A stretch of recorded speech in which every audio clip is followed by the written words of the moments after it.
That's right. It's the pre-show. Are you ready for the pre-show? Aaron, are you ready for the pre-show? Good. If I can get somebody's attention. Hello. Hello. My name is Johnny Cash, and I walk the line. All right, you're talking too much. You're not going to be able to hear the pre-show. Hey, Miles. Miles? Quickly. Guy was driving down the highway, and a highway patrolman pulled him over because he was driving too fast, and the highway patrolman says, "Did you realize that you were speeding?" He said, "No, sir, I didn't realize it." And his wife spoke up and says, "I told you what the speed limit was, and you didn't obey it." He turned to her and said, "I want you just to shut up. I'm talking to this police officer."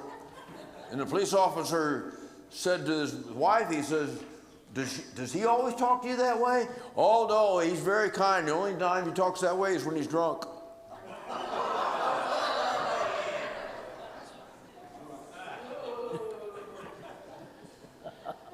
Oh, she won't let me give you any more. All right, everybody have their outline? If you don't, raise your hand. You got 1 minute. Okay, we lack an outline back Give here. 1 minute.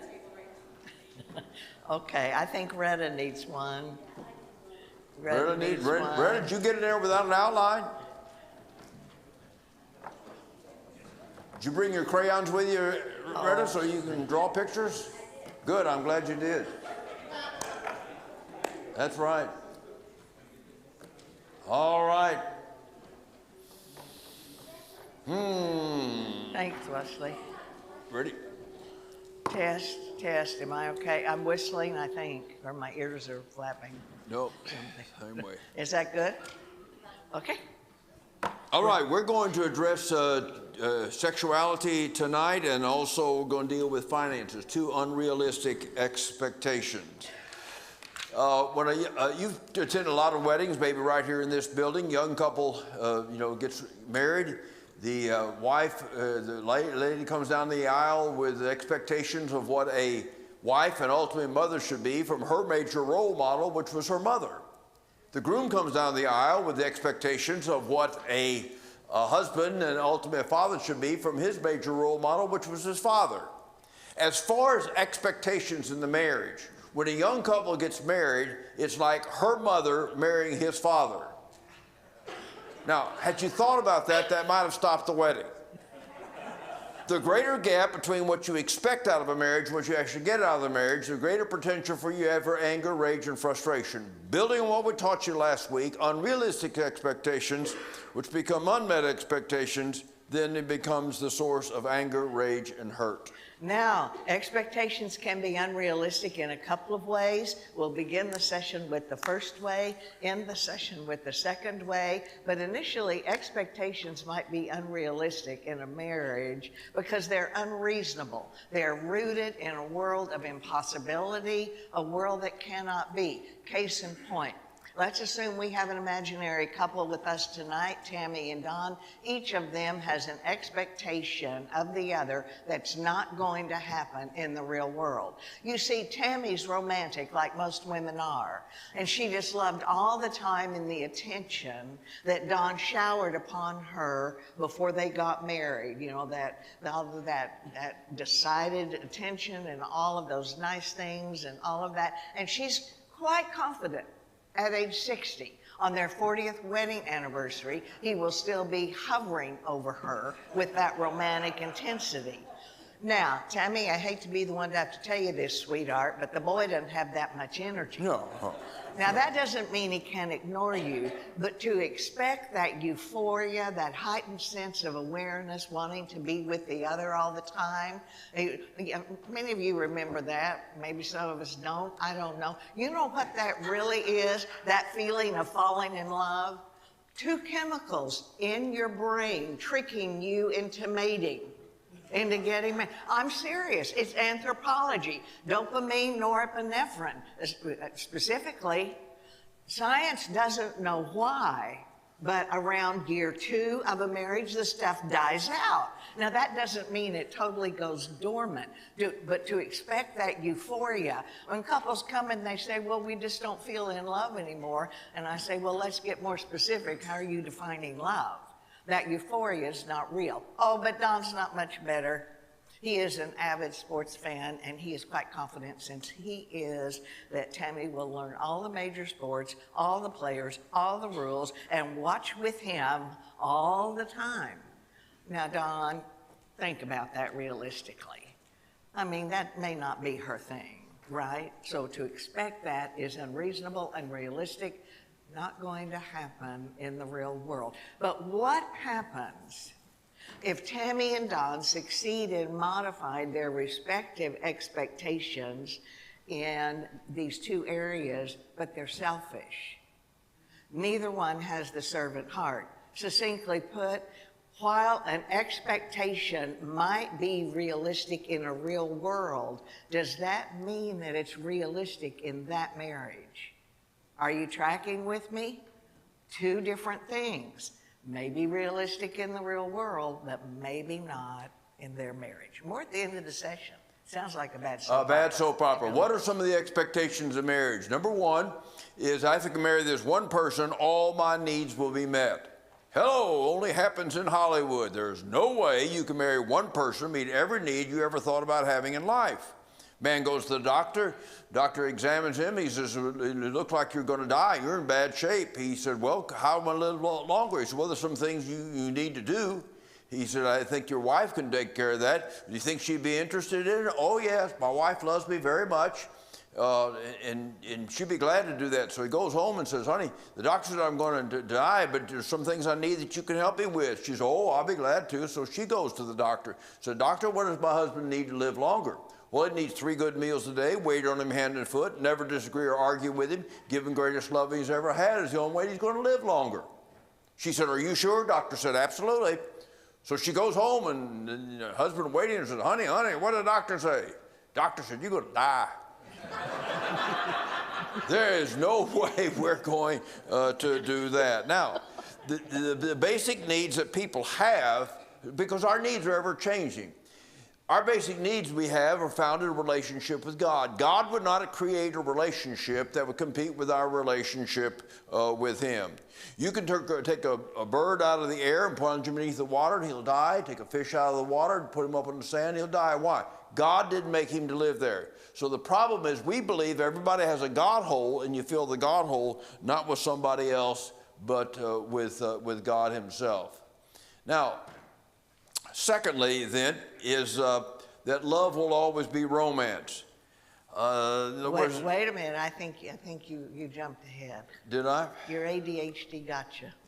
Okay. You want to back up? Yeah. What do you want to do? There should be another slide. Yeah, there is another slide missing there, and I just can't put it up there. See? Oh, my. I wonder who did the slides. Oh, dear. Yeah. Okay, the slide that is missing. I was wrong. I'm sorry. Forgive me. Okay, the slide that's missing is we That's talk the about key only point. God can fill our needs. In other words, God is the only one to give us unconditional love, no chance of abandonment. In other words, here again, that's why it's so important to realize that God has to be the heart, core, and center. All right, second unrealistic expectation is that love will always be romance. In other words, what to characterize the dating life will just spill right into the married life. You know, not necessarily so. Sometimes when we have a chance to do premarital counseling with a couple, I'll ask the young lady, I said, is this a young man that you're going to marry, is he a gentleman? Does he pull your chair back in the restaurant? Does he allow you to order first? Does he open the car door? Does he give you a rose now and then or a card now and then? A lot of times they get the sheepish look on their face and they say, no, he doesn't do any of those things. But he said he would start doing them as soon as we got married. I said, look, sweetheart, he's on his best behavior now. And you know, after the I do's, it's downhill from there on. You ready? All right, now, there are 4 different kinds of love that are mentioned in the Bible. We will try then to show you how these work. first of all, is agape love. When the Bible talks about God so loved the world, this is the word that you would find. It's the cement of the marriage. It's the hallmark of the marriage. Is we started this thing and we're going to take it all the way then to the end. Now, that does not mean the unconditional acceptance of sinful behavior. We have to deal with this quite a bit in our conference. See, people say, well, if you love your person, you put up with that. No, God agapes us, but he stands against the sin in our lives. In other words, agape is, I'm not going to put up with all this behavior. You say, well, what behavior do you stand against? Agape love stands against any behavior that's sexually immoral, illegal, unethical, or hurtful. Again, God loves us, but he stands against this kind of behavior. If you then put up with this kind of behavior that answers yes to any of these questions, you are in what we call a codependent relationship. Codependency is not the same thing as agape love. That's cement, hallmark of the marriage, solid part of it, very important foundation. The next word is the word phileo, friendship, brotherly love, the city of Philadelphia. Marriage and relationships are basically living things. Consequently, they're always changing. In other words, they're not going to be stagnant and stay the same way all the time. Unfortunately, when a couple then becomes emotionally estranged in some ways, because you see that they thought it would continue all the way through, but the problem in the marriage is they quit doing those things that really made the solid part of the relationship. And other things got in the way, laundry, television, jobs, hobbies, all kinds of other things. And what happens is they become emotionally separated, and they finally look at one another and say, hey, our marriage is a wreck and it's a mess, so just get a divorce and start all over with somebody else. What they don't realize is, even when that happens, that phileo, that brotherly love, can come back. In other words, they begin to communicate. They begin to listen to one another. They begin to do those things that's very important, and they can't recount that. It's going to take, though, not one, but two servant hearts, beginning to put some priorities in this thing. Sometimes you've got to tell children no. You're going to tell jobs no, even tell church no, and a few other things. And go back then and start doing the things that's very, very important. We learn then to communicate. We believe, and we'll talk about it several times, every couple needs to spend at least 30 minutes a day just talking and sharing. You say, what do you do during those 30 minutes? Guys, I knew you were going to ask. I'm not going to tell you. We will somewhere down in this, maybe it's the 8th night that we'll talk about. Yeah, the last session. The last session we'll talk about how then to there is an agenda. There is an agenda. And it will surprise you. It's going to surprise you. It's going to surprise you, but there is definitely an agenda. Next is eros. This is the love of romance. Here again, this is the idea, not the cement of the marriage, the hallmark of the marriage, but needs to be sprinkled then throughout the marriage. In other words, doing the nice things and being nice then to one another. The fourth word, epithemia, really doesn't mean love at all. And as Jerry indicated, we're using the Greek words tonight. He knows them, I don't. But simply, our language abuses the word love. Correct? We love a house, we love a car. I think chocolate should be a basic food group. I don't know about you. And we love a person. How ludicrous is that? Well, the Greek language was very specific, as you can see, and epithemia really doesn't mean love at all. The technical definition is a strong desire for anything. But we use it tonight the way it is often used in the Greek language, and that is the strong desire for the sex act, the strong desire for the physical union. But the interesting thing about this whole concept is that it takes its meaning, positive or negative, from intent, from heart. Viewed selfishly, sex is something that you owe me as my spouse. And I'll guilt you, I'll manipulate you, I'll demand of you, I'll do anything I want to you sexually because morally and legally you belong to me. It is arguably the most destructive way that entire act can be described. Viewed selflessly, a gift you give your spouse in love and marriage, emphasis giving, not getting. It is arguably the most beautiful way that entire action can be described. Now, much more about sexuality in a moment. We've come full circle to heart, so let's build on this foundation. See, we're going to deal with sexuality tonight in a very open, honest, and tasteful way. We're not into any kind of sensationalism. But here then is one of the unmet expectations. Having sex doesn't always equal sexual fulfillment. Sexual fulfillment involves then the total union of husband and wife, physically, spiritually, emotionally. It's a giving and receiving. We maintain the servant heart that we talked about Sunday morning, several weeks ago, does not stop then at the bedroom door. Now, the ability to participate in this area is quite different for the man versus the woman.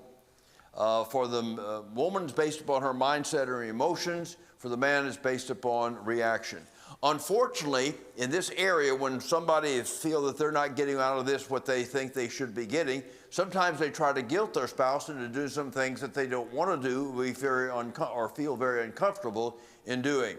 Believe it or not, sometimes the Bible is used to justify that. The passage used most often is found in 1 Corinthians chapter 7, when Paul says, the wife's body does not belong to her alone, but also to her husband. In the same way, the husband's body does not belong to him alone, but also to his wife. So, the reason this way, your body doesn't belong to you, it belongs to me, and I can do anything I want to with it. If you don't go along with it, I'll find somebody else that will do it. The problem is, that's not what Paul was trying to say. Paul was not giving either spouse permission to demand his or her rights, but they were actually expressing the obligation to give love, or the obligation to give love, not the obligation to demand love. Now, to illustrate this, we're going to call three couples. Here again, whoops. Now, you're not going to be involved in it, okay? If you feel the same, we're going to name them A, B, and C. Couple A, they're up here in Raptors. Couple A, B, and C, to illustrate this whole idea. Now, let's take couple A. Couple A has been married about 35, 40 years. They've navigated jobs, they've navigated finances, they've navigated the death of their parents, they've navigated the rearing of their children. In other words, they have really gone through a lot of life. Now, they'll define sexuality very different now at year 35 or 40 in that marriage than they did the first couple of years. Sexuality to them might be a cup of coffee on the back porch. It might be a walk in the park. Now, they engage in the act from time to time, but they've defined it very differently at year 40. Some people say, well, couple A, you're sick. If you don't have sex 3.5 times a week, there's something wrong with you. Where they get to 0.5, I'm not sure, but I'm just reading what the statistics say. I say leave couple A alone. You are doing a great job. You are on the same page. Congratulations. Couple B, we're going to let you rest for a little while because we're going to come back to you later on. Let's go over here to couple C. Now, couple C is the polar opposites of couple A. They've been married about 5 or 10 years, and sexuality, that's not good sex for them unless it's the sex of their youth, the methodology, the intensity, the frequency, the bells and whistles, birds singing, and all kinds of other stuff. We'll say, couple C, even though they're, you need to get out of what we call the major romantic entertainment industry. Nothing has destroyed marriages more than the entertainment industry today. Because you see, it's not true. It's a fantasy. People leave coffee shops and go to work, okay? In other words, the real life, somebody doesn't come along and sweep up the set every week. So we'll say then to couple C that you just need to stay out of this because here again, that's really not reality of where it needs to be. But there are other reasons. And by the way, this is the longest segment in this first hour tonight, simply because we have found through the years that there is so much misinformation about what godly sex really looks like. And sometimes we just don't talk about it. So Jerry and I are old, so we just kind of lay the cards on the table. Yeah. We're not sensational, but we just kind of share with you what we share everywhere. The second, the main reason, one reason, is that age affects hormone level. Ladies and gentlemen, we all have a terminal illness. It's called life. We're all dying. just in increments. Now, for a few moments, let's look at the sheer biology, male versus female, and that raw animal passion. Now, there are always exceptions, but when you're talking research, you're talking the bell of the bell curve, right? And so certainly you're going to have fringe couples, fringe people, but we're talking general population. What happens to the raw libido? I'm not talking about emotional attachment. I'm talking about, well, sometimes Jerry will call it the urge to merge. I don't know, whatever. But what happens to, he has no shame. All right, what happens to raw libido, male versus female, throughout the lifespan? Okay, gentlemen, let's take you first. Barring illness, situational stressors, disease, and medication. Those are 4 huge factors. Illness, medication, disease, and stressors, situational stressors. Your raw libido will begin to peak at the onset of puberty, and then it will remain high through the teens, through the 20s, through the 30s, through the 40s, and may begin to decline just in very minute degrees, barring the previously mentioned factors, in the latter part of the 40s through the 50s. And then according to the science, the male raw libido will decrease then incrementally throughout the remainder of the lifespan. What happens for the female? It is very different. This is what the research will tell you, but this is not what the movies and the sitcoms and the romance novels will tell you. The female raw libido will begin to peak at the onset of menses. All right, it will continue to be pretty high through the 20s into the 30s unless she gives birth. For most women, raw libido drops almost to ground level after they give birth. Now, this statistically, there are always exceptions to that. Why? Well, because the hormones are trying to recalibrate. You have a woman and she's now a mother. Gentlemen, not that you aren't a dad, but there's something emotionally about her that seems to be with that child, regardless of where that child is or how old that child might be.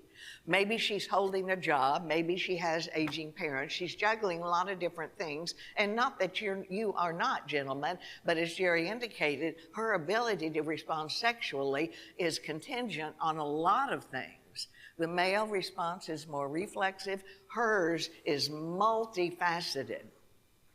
Gentlemen, if you bring child number 2 into that relationship in the next 2 or 3 years after the birth of the first, you're probably looking at a raw libido that will remain affected for the better part of 5 years, maybe on to 6. You bring child number 3 into that marriage within 2 or 3 years of the birth of that second one, more than likely you are looking at the better part of 1 decade. 10 years. Boy, you're not very encouraging, are you? No, but this is where... Look at all the sad faces you've created out there. I'm sorry. But I hope you're proud of yourself. No, but this is where real people live. I didn't say it was dormant, and it varies woman to woman, but it's the reality of life. Now, gentlemen, don't lose all hope. If you maintain the emotional connect with her, you keep your eyes and your heart at home, you try to do the things that negotiate differences with her, respect her, all the stuff we're trying to teach. If you have children, rear children, about the time that yours may begin to your raw libido may begin to dip a bit, hers really goes up. Well, that's good news. Well, it is. We know hundreds of couples all over the nation, and not because we pry into their business, but because they tell us whether we're really interested or not, that the best sex they've ever had is at the midpoint of their life. And some of you say, well, that's really strange. How in the world can that be? Well, that's pretty easy, actually. Number one, you don't have anything to prove to anybody. You're comfortable in your skin and the skin of your spouse, and you are free of parental imperative. That's fear of a pregnancy or a little one knocking on a bedroom door at an inopportune time, or worse yet, bursting in. Surprise!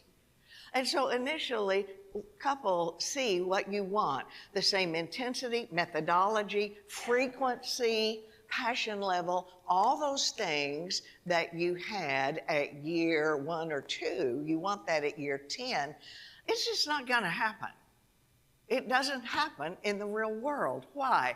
Because we're all dying. We survive life, and age affects hormone level. There's another reason here, and we're going to introduce a concept here that we'll have to talk about next week's habituation. Habituation simply means we become used to the sight, sound, and stimuli all around us. Now, you can't help but experience habituation. You have habituated the shoes on your feet, the clothes on your back. In other words, it's just part of life. Now, put that then into the marital situation. When a couple first gets married, you know, the foreplay is new, the act itself is new, the nudeness is new. But then you go down 5, 10, 15, 20 years, you've habituated to one another. You cannot keep that from happening. Again, that's not wrong or anything, but that's just what happens. Unfortunately, many times this is where pornography enters into the relationship, which we'll talk about next week. Because they think, well, we do this, that. We'll talk about that more in detail next week.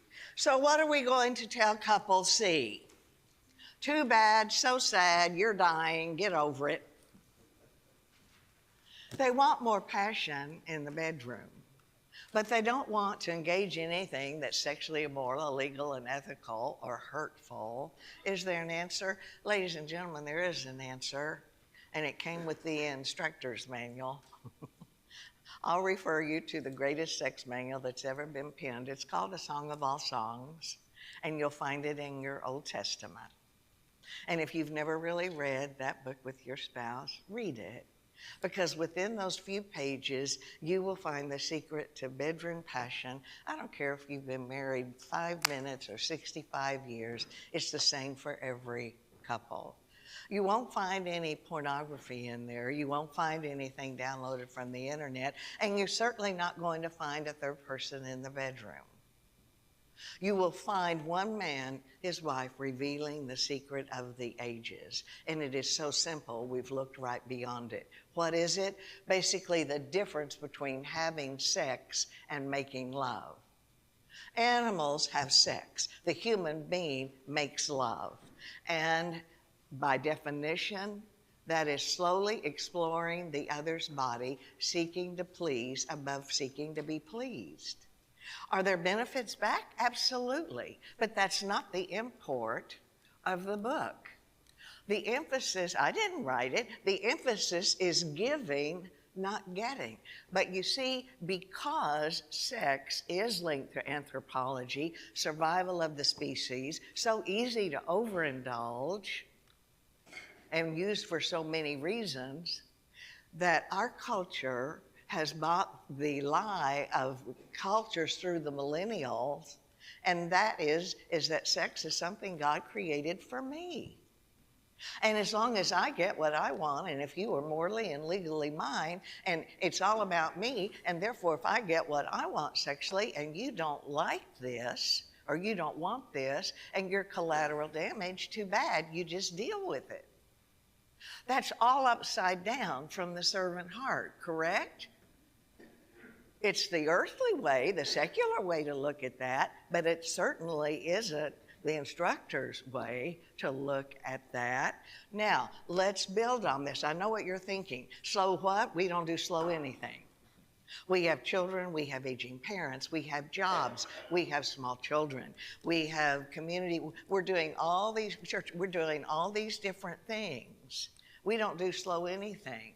I know we're a fast-paced culture, and that's a different lecture for a different time, and you will need some quick sexual encounters for physical release. Take them, communicate, and we'll talk about more of that in other sessions. But for every 3 to 5 quick sexual encounter you have, I would suggest that you carve some time out for each other. You know, life is nothing more than a series of choices and trade-offs, correct? Everything in life we get, we're going to give something else up. And that, I mean, it's just the way it is, and we all make our choices. Your sexual life, if it transcends the decades, which we hope it will take some planning. It will take some negotiation. It will take two servant hearts, and certainly some agreement. For every 3 to 5 quick sexual encounters, carve some time out for each other. Okay, now then. Oh, by the way, a request can be made in the sexual arena. You've got to communicate. But we only say this because through the years, this is huge as people come to us, and because see, they don't have to see us again, so they tell us stuff they don't tell anybody else because we're gone. A request can be made in the sexual arena. That's great. You've got to communicate, but listen carefully. A request can be accepted, it can be rejected, or it can be modified.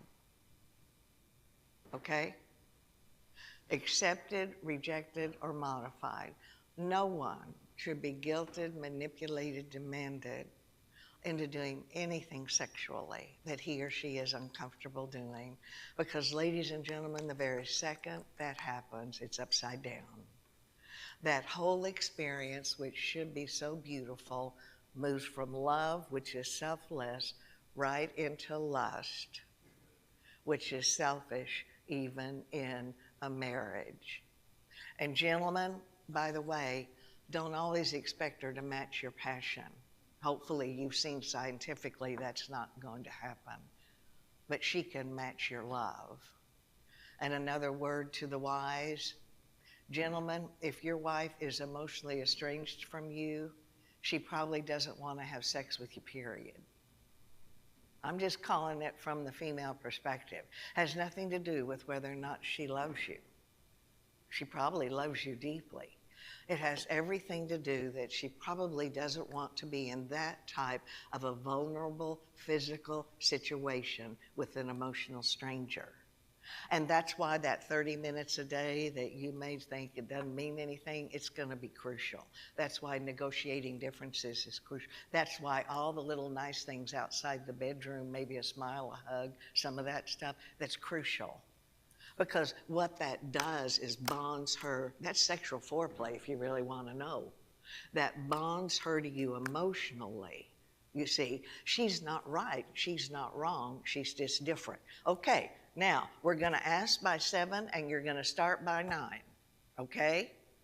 This arrangement, okay, you know, we're back now to the arrangement. Everything you get, you give something up. Why is that? Well, again, this is what we hear. Whether we want to hear it or not, we hear it. I hear it all over the nation. Usually he doesn't, but I do. Young women, middle-aged women, older women, and it sounds something like this. I love my husband. He's the love of my life. But I'm busy all day long. I'm working. I'm taking care of children. I'm taking care of aging parents, doing whatever, and then many times after hours, I'm helping with homework, I'm doing laundry, I'm sleeping, I'm cleaning the kitchen, and I'm cleaning house or whatever, and then finally, I go to bed around 10 or 10:30, and there he is. Just one more person that wants one more thing from me, and I just want to be left alone. Now, can you honestly blame her? Now think about it. And gentlemen, if you want her to warm to you after hours, I would advise you to match her step by step after hours. And we're going to talk about that more in another session. Okay, you ask by 7 and you start by 9 or 9:30. And by the way, larks start falling asleep around 9 anyway. Okay, now then,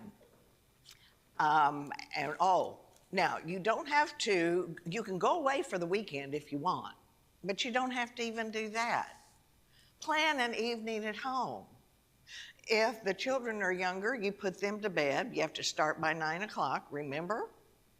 And then you retire, or if the children are older, you put yourselves to bed and let them put themselves to bed, and you tell them not to bother you unless both of them are on fire.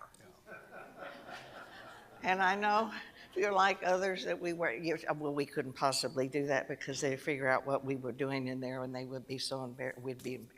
Well, you're right. They were born at night, but not last night. And you are also right. They will be totally disgusted. Because any child that is any age at all would really like to think that they were miraculously conceived. I mean, the idea that their parents would engage in that, well, maybe for a kid, but for jollies, absolutely not. But let me tell you about the heart of your children. Once they can get past the disgust of it all, they will be so thankful that you're in that bedroom with each other and not shacked up at some cheap hotel, somebody else.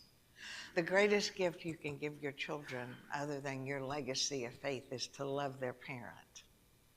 To love their parent.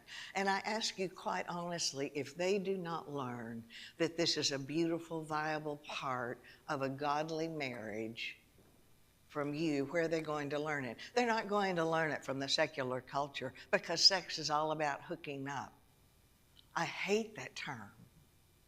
How demeaning can the apex of creation get? You get on your mobile device, find somebody that wants to hook up, meet them for 20, 30 minutes. You have to know their name, their marital status, anything about them. Acting like pigs, cows, and dogs. Hooking up.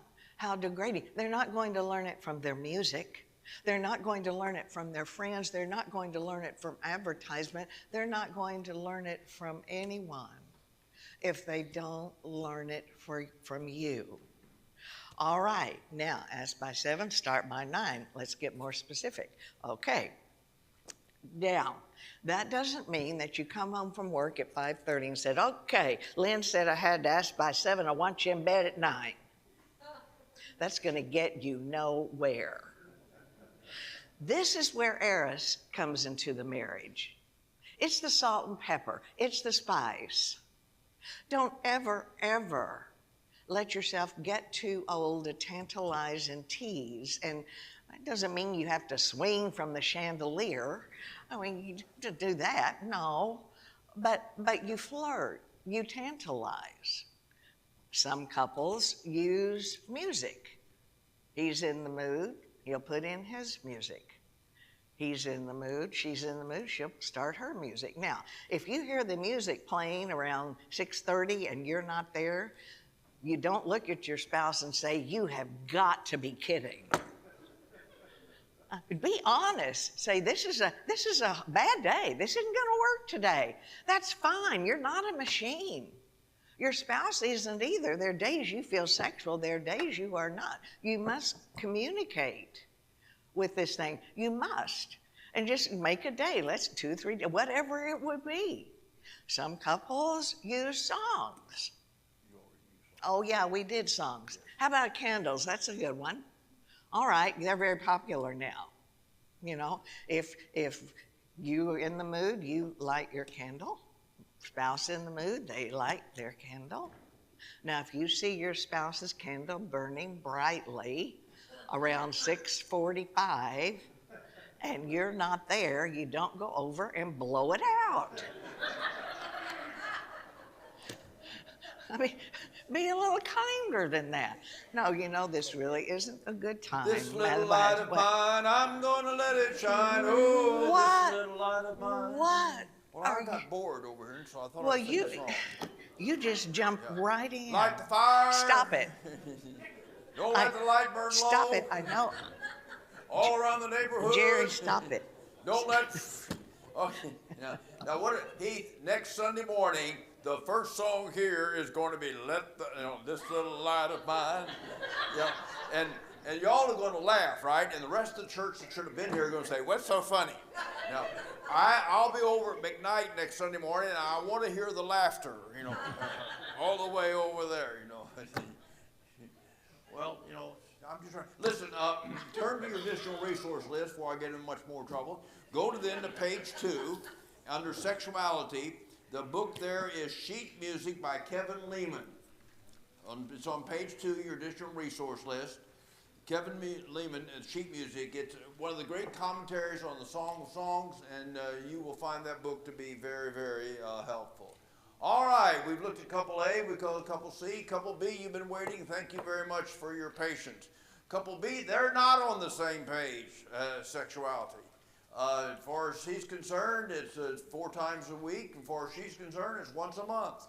Whoever says that you would agree on everything, you don't have to agree on how to spend your money, what kind of car to buy, maybe what kind of vacation go on, how to cook a steak. What's interesting is the research that we have found on marriage that have longevity. They go through the decades. Listen carefully. Less than 11% of the time will they be on the same page sexually. Would you repeat that? Marriages that go for Listen to longevity, this. less than 11% will they be on the same page, sexually understanding the same thing. That's why what we taught you the last couple of weeks dealing with communication is so very, very important. Bottom line, ladies, there's probably going to be a time, maybe more than once, season of your marriage, that you're going to have to be a little more sexually active than you want to be, or you'll frustrate him. But gentlemen, this also means that you're going to have to be less sexually active than you want to be, or you will wear her out. Much more about sexuality next week, and then even in the final session, week 8. Financial matters will never be a problem for us. I don't know of any couple that's somewhere during their marriage that finances were a problem. Because you say, is it your money? Is it my money? His money? What do we do? We brought nothing into this world. We take nothing out. And everything in the word, in the earth, of course, belongs to the Lord. Money can be a real problem because very seldom does a couple come into a marriage having the same expectations about finances. Very seldom does that ever happen. Where some are very, very different. Again, we come back to the situation of family of origin that we introduced to you a couple Sunday mornings ago. There are a lot of good books on this subject. Go to your additional resource list. Turn to the area of finances. It's also on page 5. A number of good books there. One of the best books, if I was going to buy just one, is No Debt, No Sweat by Steve Diggs. He does seminars and conferences on sexuality, and that book would Sexuality? Finances. Fire. See, that's what you get for acting out. Yeah, I still singing my song. I know, that's the problem. I like my song. I know that. Don't let the light burn low. No. Okay. Yeah. All right. This book on finances would be a real good book. No Debt, No Sweat. Now, we're going to give you some general things that we found to be very important. Number one, it's very important that you have the goal to prevent debt. What causes debt? Many times it's lack of contentment. A person doesn't like the lifestyle they have. They want a bigger house or bigger car, whatever it is, and they're very discontent with where they are. Secondly, desire for security, thinking that a bigger house, a bigger car, or whatever it might be, would be very helpful. So sometimes that is what causes that. And then search for significance. Well, people don't recognize me. People don't see me. They don't do the E.F. Hutton deal on me or anything. So sometimes we feel that it would attract, so people spend money that they really don't have. So it's very important then to try to prevent debt. Next, we would suggest you avoid conflict.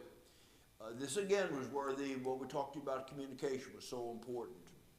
First of all, provide some accountability. How much money can you spend without talking to your spouse? $20, $50, $100, whatever it might be. So you need to have some kind of accountability. Negotiate your purchases. Just because she buys a new dress gentleman, we don't go to Bass Pro and buy a new shotgun or something. In other words, what you need and what you want sometimes is just really not one and the same. And thirdly, you establish a good budget. I don't know of an American household today that can be run without some kind of budget. Most of these books can help you with that. Maybe you can, if you have trouble with that, you need to know where your money is being spent. You need to know where it's going and what's going on. And so the budget then would be very, very important. You say, well, we didn't follow it. Well, you might not follow it, you're just exactly right, but you need to know what's going on and what's taking place. Next, establish good habits. One of them is delaying gratification. We find a lot of young couples want the same standard of living that mom and dad have, and they want it right now. In other words, they want to save or do with less. Sometimes you can't have everything you want at that particular time. Next, avoid self-medicating. We find people that, well, I've had a bad day, or the kid's been bad. I'm going to go to the mall and buy something to make myself feel better.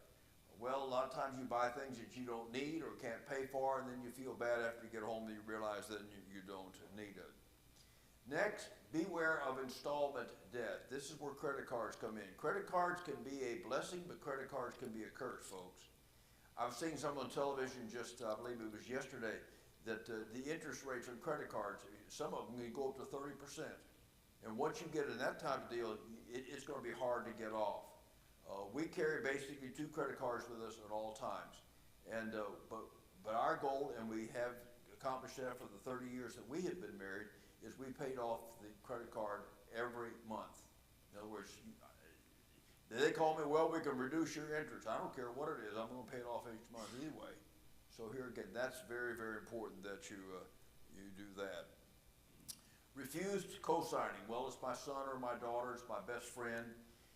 You can lose a lot of friends over co-signing. See, when you co-sign, that means you are agreeing to pay this particular debt. If they don't pay it or they pay it late, it goes on your credit reference or transcript or whatever we might call it. So here again, co-signing is usually not a good idea at all. Next, plan for the future. This is where a house comes in.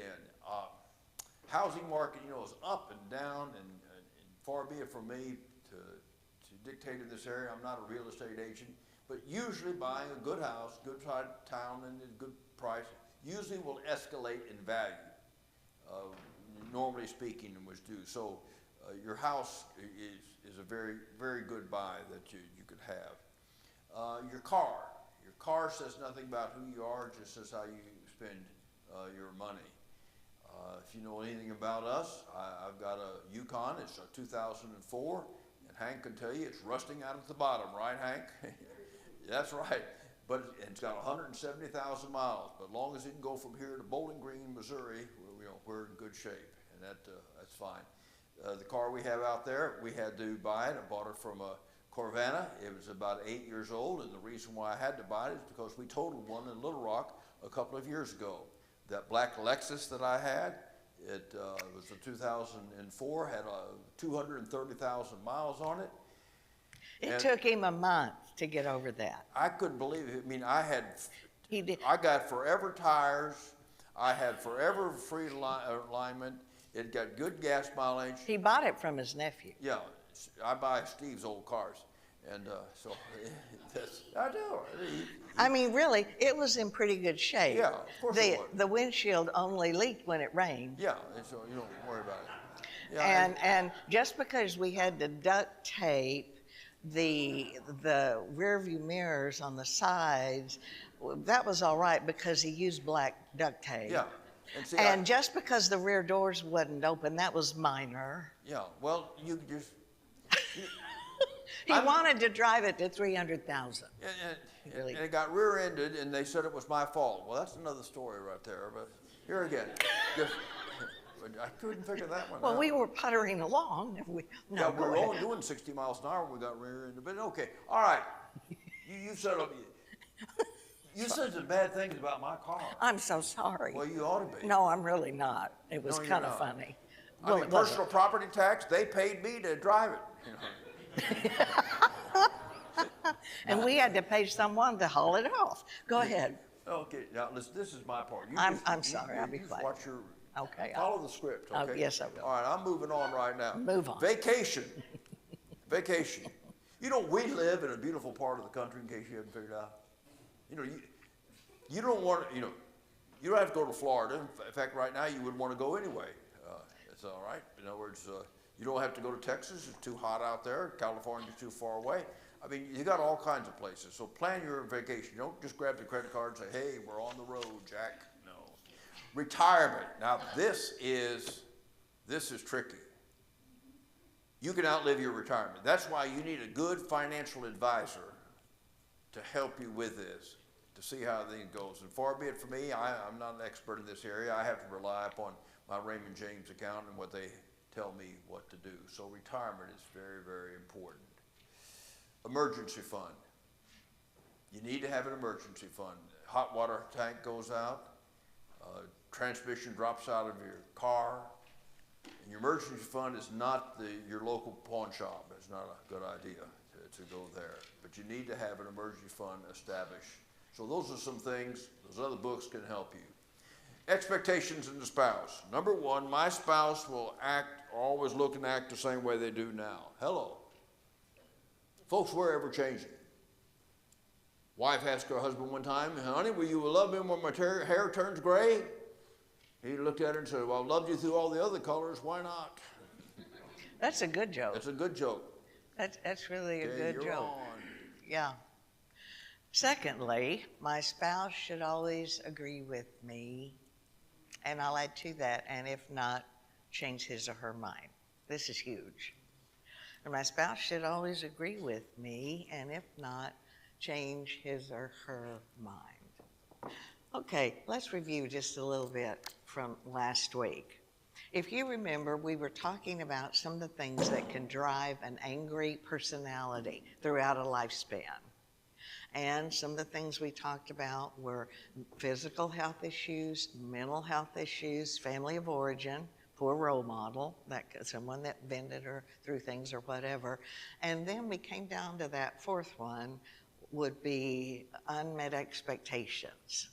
Okay, and we said that if you've been it throughout your whole life and it's not mental health, physical health, or poor role model, and you come down to unmet expectations, then there are going to be 4 of those that can really drive a person into anger, venting, depression, whatever it would be throughout a lifespan unless they're dealt with. Review. The first one, I'm disappointed in myself. The second one, I can't be perfect. And the third one, regardless of what I do, it won't be good enough. Now, the seeds of those particular mindsets are all planted in what I call that accident of birth. Remember, the first 3 to 5 years of life on this earth, and that would represent the early voices that rear us, the shoulds, the oughts, the have tos, the musts. You have to do this, you have to do this, don't do whatever it would be, squeeze the toothpaste tube this way. The early voices that rear us and the genetics pre-wired into us the moment of conception. Not hair, eye, skin color, that's a given, but all those personality traits, tendencies that we talked about from Robert Cloninger. The seeds of those 3 mindsets are usually planted in the early voices. I'm not saying they weren't good parents. I'm not saying they didn't love us. That's not the point. I think most parents do the best they can. I really do. But I think our job as adults, and some of us have children and grandchildren, I think our job is to emulate the good things in our parents and love them and build on those good things. But if there were some traits that weren't optimal, then to acknowledge those. That doesn't mean you didn't love your parent. That just means they were human, probably doing the best they knew. And then you correct those things. And I think it's a good thing for those of us that are older to tell our adult children that very thing. If you see good in me, I'm thankful, just build on it. But I know you see things in me that aren't so good, some traits maybe that aren't that good. I would ask you to correct those things with your children and learn from me. You know, stand on my shoulders, be a better parent, or correct those things.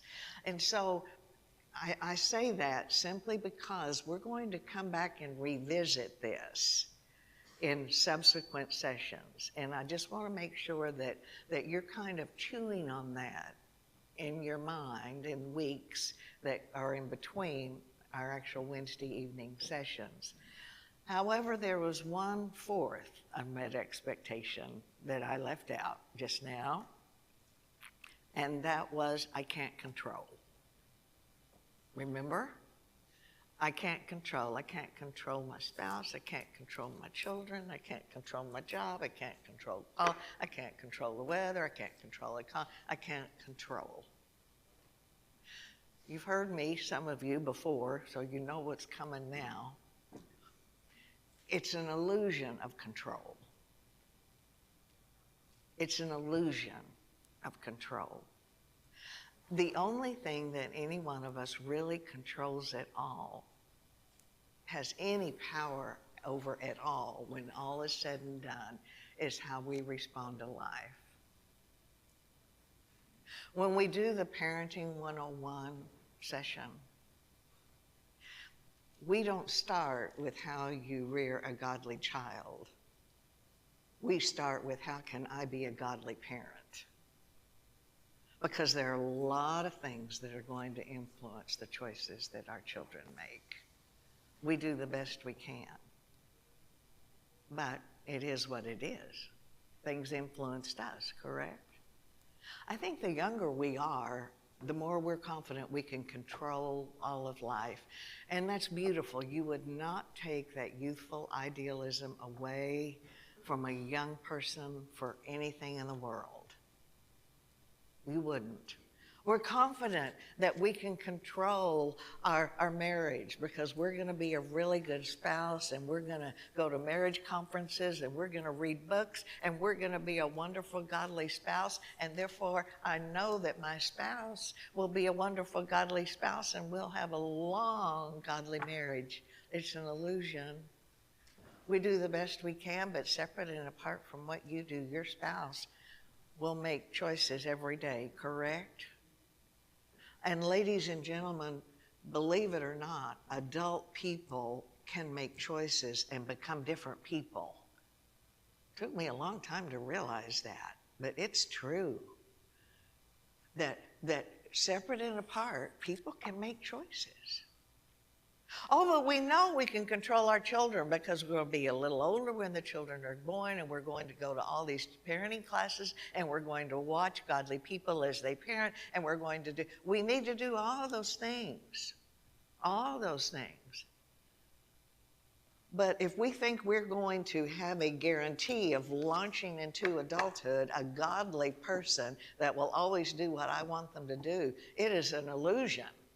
Anyone that's launched a child into adulthood knows that's an illusion. Sometimes we'll agree with their choices, and sometimes we won't. Just like our parents, correct? Sometimes they agreed with us. Sometimes they didn't. Oh, but I know I can control my job because I'm going to be well prepared, I'll be well educated, I will be a diligent worker, and I'll be able to retire at a nice old age or young age with a fat retirement. It's an illusion. You ever heard of contract buyout or corporation consolidation? Oh, but I know I can control my health. That I can control. Why? Well, because I'm going to eat well, I'm going to exercise, and I'm going to do all these good things, and I'm going to live very healthily into a ripe old age. It's an illusion. Cancer cells can be growing in me as I speak. It's an illusion. Make your peace with it tonight, at least intellectually, if not emotionally. Emotions are going to trail intellect every time. But make your peace intellectually with this fact tonight. The only thing in life any of us really ever really controls is how we respond to life. We do our best in all those areas, but it's down to how we respond. Mark my words. If we are not successful at that, we will grow old, angry, bitter, and depressed people. Third, my spouse is acting a certain way, so therefore he or she must be thinking a certain way. Well, how do you know that's what they're thinking? Well, I know. Well, how do you know? Well, I've got evidence. Well, how do you know you've processed the evidence correctly? I watch CSI and Law and Order every week, so I know all about this thing. No, you don't. No, you don't. They might be. You might be right. But here again, this is where you're going to have to cut one another some slack as far as you figuring out for sure exactly why they did what they did. The key to all relationships that we would talk about tonight is the word flexibility. If you are very inflexible, you're going to have problems in your marriage, you're going to have problems in your family, you're going to have problems in job, you're going to have problems in their way. So flexibility is the key to successful relationships. All right, we have a couple of minutes, so let's conclude this session with Tammy and Don. Remember, we started with them. Each of them had an expectation of the other that just wasn't going to happen in the real world. Excuse me. Tammy wanted Tammy wanted Don to hover over her with that romantic intensity throughout the decades of their marriage. Not going to happen. He doesn't have that much energy. And Don wanted Tammy to be an avid sports fan. Not going to happen. So what if they modify their respective expectations into something attainable in the real world? Tammy goes to Don and says, I'm a big girl. Don't hover over me. But it would mean the world to me if you would tell me you love me at least once a day and sit with me and look at me with your eyes and let's really communicate, not just converse, but communicate about some things. That would mean the world to me. Any man can do that, but Don's selfish, he's not going to do it. He looks at Tammy and he says, I told you I love you when I married you, and if I change my mind, you'll be the first to know. Oh, but you see, Tammy's not any better. No, she's not. Don goes to Tammy and says, I know you're not going to love sports the way I do. I wouldn't expect you to, but I love your company. And it would mean the world to me if you would choose just one major sport and learn the rules and some of the players and watch with me occasionally, just being with me. That would mean the world to me because I love being with you. Tammy's selfish. She looks at Don and she said, Don, I bought you those 130 sports channels for Christmas last year. You just knock yourself out. I'm going to the mall. Okay, we have a problem. Let's integrate last week into this week. Each of them has an unmet expectation, correct? We identify it, in this case, being told I love you basically once a day, and learning a little bit about a sport, okay? Those expectations are reasonable in the real world, but they're selfish people. So what do you do when you have an unmet expectation? You ask the questions. Do either of those expectations, here we go, learn them, sexually immoral? No. Illegal? No. Unethical, lying, cheating? No. Or would someone that did not know this couple objectively look at them and say someone was really getting hurt? As far as preference, we would like to push that over and say yes, but clinically the answer has to be no. It's really no. And so what do you do when the answer is no? You modify the expectation. Either that, or you choose angry, depressed, bitter. We choose. Think about the least selfish people that you know. Think about them. More likely than not, they are the ones that are willing to modify their preferences, right? Right. All right, next week we're going to be talking about addictions and pornography. You say, well, that's not a problem for me. Listen, it is a problem today. Addiction to pornography usually begins in the preteen or teen years. You need to know something about it. I guarantee it's a problem with somebody you know. We are inundated with an addictive society, folks, and we need to learn some things. It's the hardest presentation for us to make, but it's probably one of the most informative. It comes from 35 scientific journals. Be sure that you have the additional resource list with you next week because we were referring to some of the books. You're visiting with us tonight. Thank you very much for coming. You. Good night and God bless. And be safe and thank the child care people. Thank you. Thank you. way.